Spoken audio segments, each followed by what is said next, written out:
उन्हाळ्याचं कोरडं तापट पण स्थिर हवामान हे शेवया सुकवण्यासाठी एकदम योग्य असतं।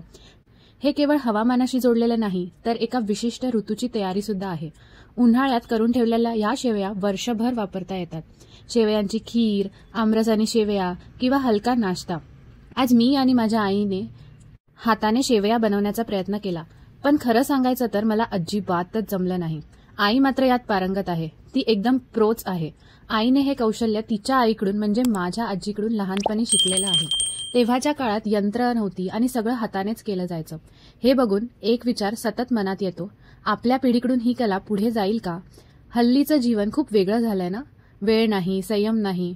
महाराष्ट्रातल्या काही भागांमध्येच ही परंपरा अजून जपली जाते, पण हे कौशल्य आता फारच थोड्यांना जमतं। शेवया करताना एक गोष्ट प्रकर्षाने जाणवली, ही एक लांबट केसासारखी बारीक शेवी पाहून लक्षात येतं की माझ्या आईला किती कौशल्य आहे। तिच्या हातून या शेवया इतक्या सफाईदारपणे तयार होतात की पाहणंही एक समाधान देणारा अनुभव असतो।